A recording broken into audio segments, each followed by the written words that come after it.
علم کا یہ منتہا ہے۔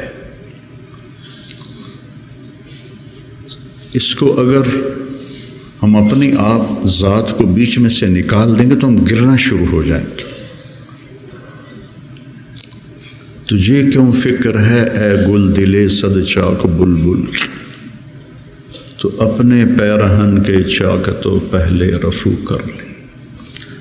عائشہ رضی اللہ عنہ موت کی سکرات میں تھی، تو عبداللہ ابن عباس رضی اللہ عنہ نے آنے کی اجازت چاہی، تو جنگ جمل کے بعد سے بول چال بند تھی، کیونکہ عبداللہ ابن عباس حضرت علی کی طرف سے لڑے تھے باقاعدہ۔ تو آپ کے پاس عبداللہ بن زبیر اور مسور بن مخرمہ رضی اللہ عنہ بیٹھے ہوئے تھے، تو حضرت عائشہ رضی اللہ عنہ خاموش ہو گئیں، اتنا اثر تھا اس بات کا۔ تو ان کا حبر الامہ ہے اور ابن عم الرسول ہیں، اجازت دے دیں۔ تو حضرت عائشہ روئے جا رہی تھی اور ان کی بڑی چادر آنسوں سے بھیگ چکی تھی، ساری چادر۔ جب وہ آئے تو کہنے لگے اماں جان آپ کیوں رو رہی؟ آپ کے اور نبی کی ملاقات میں صرف اتنی دیر ہے کہ یہ جان نکلے اور آپ اللہ کے رسول کے پاس پہنچ جائیں۔ کہنے لگے عبداللہ مجھے دھوکہ نہ دے، کاش میری ماں نے مجھے جنا ہی نہ ہوتا، مجھے بہلاوا نہ دے، مجھے دھوکہ نہ دے۔ اور اللہ کے نبی نے کہا تھا یا عائشہ انہو لیہون علی الموت ان اریتک زوجتی فی الجنہ، عائشہ مجھے مرنا آسان ہو گیا ہے کہ مجھے پتہ چلا ہے تو جنت میں میری بیوی ہے۔ اور وہ رو رہی تھی۔ تو میرے عزیزو اپنی ذات کو نہ بھولو، اپنی ذات کو سامنے رکھو گے تو آپ ترقی کرو گے، اپنی ذات کو بھلا دو گے اور عیب پکڑتے پکڑتے، کمیاں پکڑتے پکڑتے آپ کو اپنا آپ بھول جائے گا۔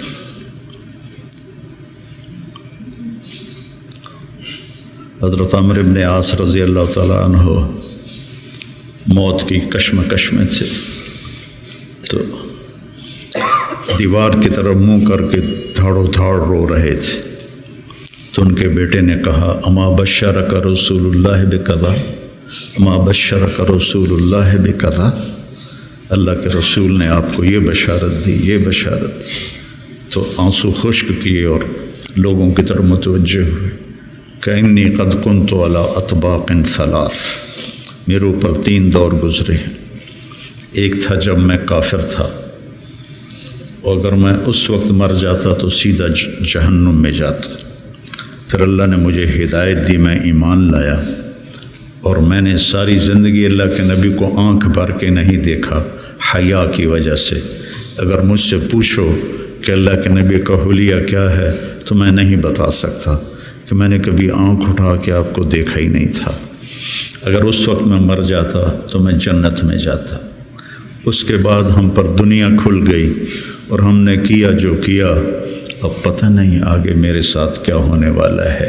پھر ایسے ہاتھ اٹھائے، اللہم لا بری فاعتذر ولا قوی فانتصر ولا مستنکر بل مستغفر۔ یہ دعا میں روز مانگتا، روز مانگتا، اللہم لا بری فاعتذر ولا قوی فانتصر ولا مستنکر بل مستغفر، لا الہ الا اللہ، لا الہ الا اللہ، لا الہ الا اللہ کہتے کہتے روح پرواز کر کے۔ تو میرے عزیزو، آپ ہم سب بڑے خوش قسمت ہیں، ہم ایک بہت عالی محنت میں لگے۔ اللہ نے ہم پر کرم کیا ہے، اللہ نے ہم پہ احسان کیا ہے۔ اس میں ترقی کی تو کوئی انتہائی کوئی نہیں۔ اللہ کو پا لینے کی جستجو نہ ختم ہونے والا سفر ہے. چونکہ اللہ کی حد، میں گاؤں سے چلا فیصل آباد 1.5 گھنٹے میں پہنچ گیا، منزل آ گئی. لیکن اللہ کی کوئی حد نہیں. جتنا اس کو پاؤ گے اتنا کھویا ہوا محسوس کرو گے، انتہائی کوئی نہیں. یہ وہ سفر ہے جس کی کوئی حد نہیں ہے. عبث ہے جستجو بحر محبت کے کنارہ کی، بس اس میں ڈوب ہی جانا ہے اے دل پار ہو جانا. تو میری گزارش ہے اپنے ذات، اپنے آپ اخلاق پہ نظر رکھو، اپنے اعمال پہ نظر رکھو، عبادت کا ذوق پیدا کرو، قرآن کا ذوق پیدا کرو. میں کتنی تکلیف میں ہوں. اب تو میں بیکار گھر پہ بیٹھا ہوں، لیکن جب میں ایسے پہیے کی طرح گھوم رہا تھا تو میں 50 60 100 نفل روزانہ پڑھتا تھا کہ میری اب بھی پڑھتا ہوں. آج وہاں سے چل کے یہاں میرے 50 نفل نہیں قضا ہوئے کہ یہ میری ضرورت ہے کہ وسجد وقترب، نماز اللہ کے قریب کرتی ہے. وسجد وقترب، نماز پڑھ اور اللہ کے قریب ہو جائے. زبان پہ نظر ہو، آنکھوں پہ نظر ہو، کانوں پہ نظر ہو. اور اس میں سارے دین کے کام خیر کے ہیں، لیکن میرے عزیزو ہم اخریت للناس ہیں. ساری کمیوں کے باوجود تبلیغ کی ابھی بھی بننے کے لیے بہترین راستہ ہے. چھٹیوں میں آپ اپنا چلہ قضا نہ کیا کر. مجھے تکلیف ہوتی کیونکہ میرا جگر دل چیر کے دیکھو تو تبلیغ کے سوا کچھ نہیں. میں عملی طور پر نہیں جا سکتا، لیکن جہاں اس مبارک محنت کے سوا اور کچھ نہیں. میں آپ سے بھی یہ چاہتا ہوں، آپ کی کیفیات بچوں کی طرف منتقل ہوں گی. جب آپ کے اندر سے تبلیغ کی عظمت نکلے گی تو آگے کیسے منتقل ہوگی؟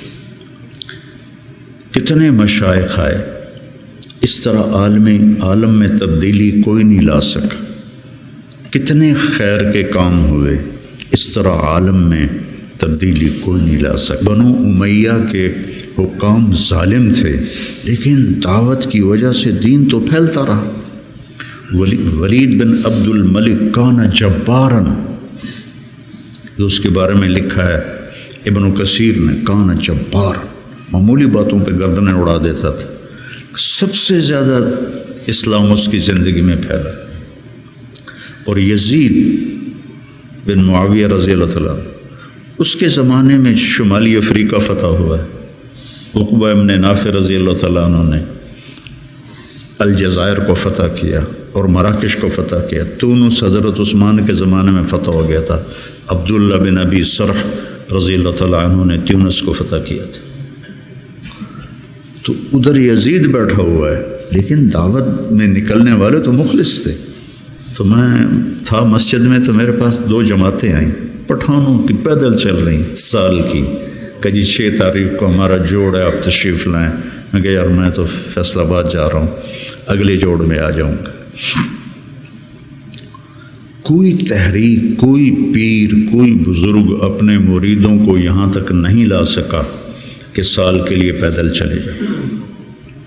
تو آپ میری اولاد ہو، میرا سرمایہ ہو.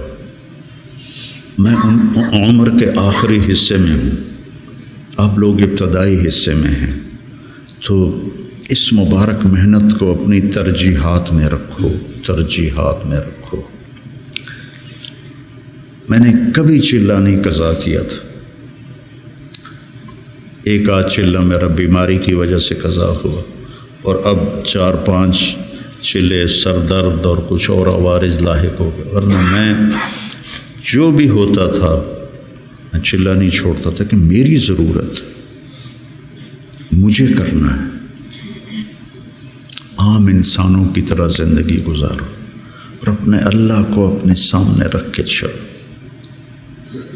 تو تو انشاءاللہ اللہ آپ کو ترقی دے گا، اللہ آپ کو بلندیاں دے گا۔ ہماری تو شام ہونے والی ہے، آپ لوگوں کی سویر ہے، ہمارے لیے صدقہ جاریہ بنو، ہماری قبروں کی ٹھنڈک کا ذریعہ بنو۔ اور میں مدارس ایک خاص مقصد کے تحت میں نے مدارس بنائے، نہ کوئی کمی ہے مدارس کی، علماء کی کوئی کمی ہے؟ ایک اخلاق والی نسل تیار،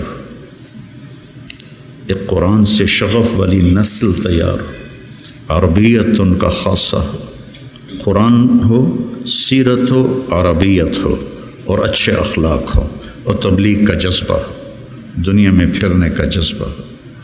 تو اللہ تعالیٰ ان کو دیکھو، آج میں نے جب شروع کیا تھا تو اتنی تنقید سنی، گالیاں تک، اور اب رائمنڈ میں اعلان ہوتا ہے حسنین کے علماء کی طرح۔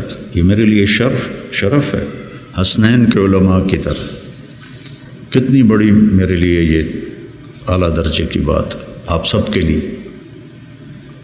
تو اس لیے بچوں اپنے آپ کو دیکھتے ہوئے چلو، چھٹیوں کا چلہ قضا نہ کرو۔ مولانا احسان صاحب ایک دفعہ چھٹیوں میں چلے گئے ساؤتھ افریقہ، وہاں شیخ اب مولانا زکریا صاحب وہاں گئے ہوئے تھے، تو انہوں نے چھٹیاں ان کے پاس گزاری، واپس آ کے چلہ لگایا، واپس آ کے چلہ لگایا۔ میں رائمنڈ میں اس وقت پڑھتا تھا، انہوں نے اس کو کافی نہیں سمجھا۔